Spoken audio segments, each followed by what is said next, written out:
Keberadaan filsafat sebagai disiplin ilmu ternyata sudah dipersoalkan sejak lebih dari 20 tahun abad silam. Meskipun banyak pendapat yang menjelaskan mengenai apakah sesungguhnya filsafat itu, tetapi pendapat-pendapat tersebut belum memuaskan semua orang. Bahkan banyak orang yang berpikir bahwa filsafat adalah sesuatu yang bersifat serba rahasia, mistis, dan aneh. Filsafat disebut-sebut sebagai induk dari semua ilmu pengetahuan yang ada di muka bumi ini. Maka dari itu, banyak pula orang yang menganggap bahwa filsafat adalah ilmu paling istimewa dan menduduki tempat paling tinggi di antara seluruh ilmu pengetahuan yang ada. Lalu sebenarnya, apa sih filsafat itu? Apa saja pandangan yang terdapat dalam ilmu filsafat ini? Bagaimana pula perkembangan cabang-cabang disiplin ilmu ini?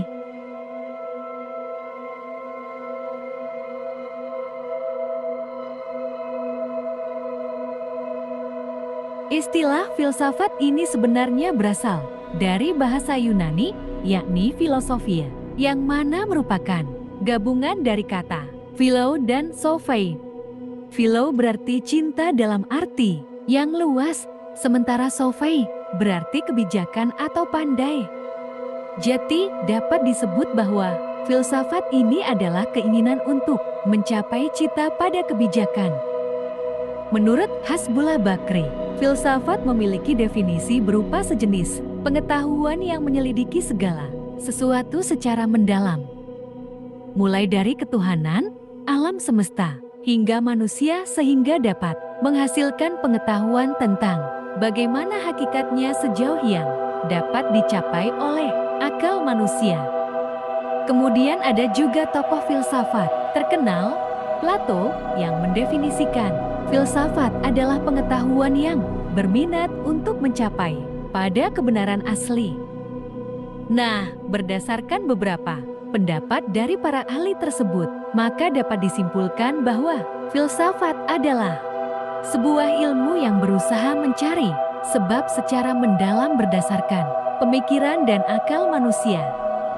Filsafat ini juga dapat menjadi pandangan hidup seseorang, sekelompok orang mengenai kehidupan yang disita-citakan.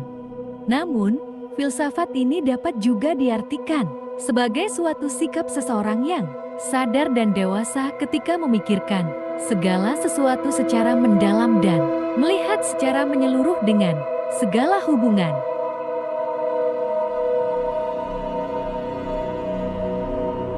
Kebanyakan tokoh-tokoh filsafat atau para filsuf ini berasal dari Yunani sebab ilmu pengetahuan tersebut memang bersumber dari pemikiran Yunani kuno. Para filsuf Yunani ini hidup sekitar abad sebelum Masehi. Meskipun mereka telah meninggal sudah ratusan tahun lamanya, tetapi pemikiran mereka turut berkontribusi pada ilmu pengetahuan filsafat ini.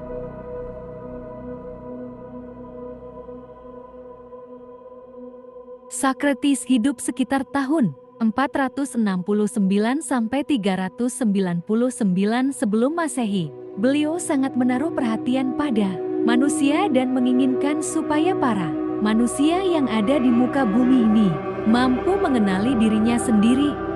Menurut beliau, jiwa manusia merupakan asas hidup yang paling mendalam, sehingga berkaitan dengan hakikat manusia sebagai penentu kehidupannya sendiri. Sudah tidak asing lagi dengan nama tersebut yang bahkan dikenal sebagai filsuf terkenal sepanjang sejarah. Plato yang hidup sejak 427 sampai 347 SM ini mengemukakan atas pendapatnya bahwa realitas yang paling mendasar atau ide. Beliau percaya bahwa alam yang kita lihat ini bukanlah realitas yang sebenarnya, sehingga terdapat adanya dunia tangkapan indrawi atau dunia nyata dan dunia ide. Beliau juga menyatakan bahwa jiwa manusia itu terdiri atas 3 tingkatan, yakni akal budi, rasa atau keinginan, dan nafsu. Akal budi yang mana merupakan bagian tingkatan jiwa tertinggi dapat digunakan untuk melihat ide dan menertibkan Tingkatan jiwa bagian lain. Aristoteles hidup sejak 384 sampai 322 sebelum Masehi dan pernah menjadi murid terbaik dari Plato selama 20 tahun.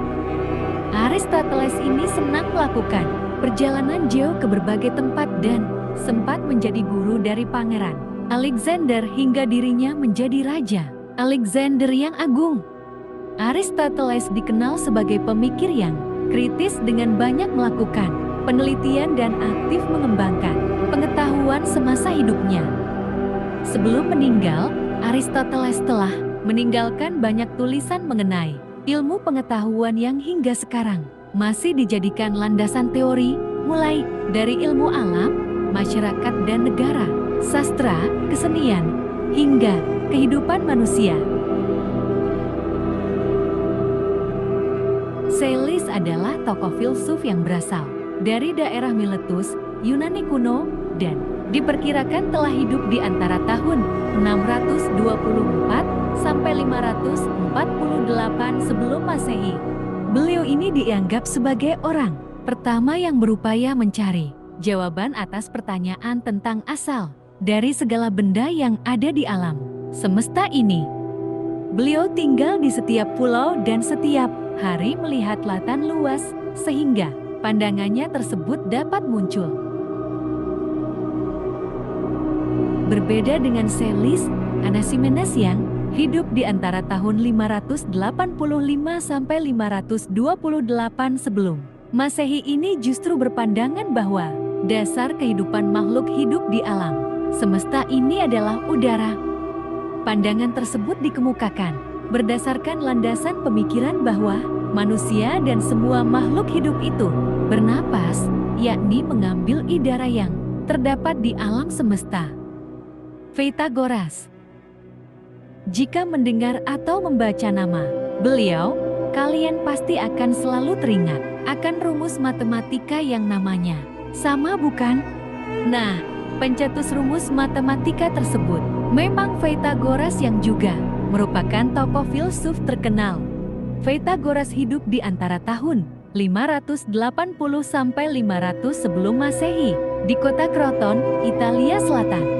Selain menjadi tokoh filsuf yang berpandangan bahwa manusia harus melakukan pembersihan rohani supaya jiwanya dapat memperoleh kebahagiaan, beliau juga dikenal sebagai ahli matematika. Maka dari itu, beliau selalu mengajarkan kepada para muridnya bahwa segala sesuatu yang ada di alam ini berasal dari bilangan atau angka. Pandangannya tentang alam semesta bertitik pada bilangan.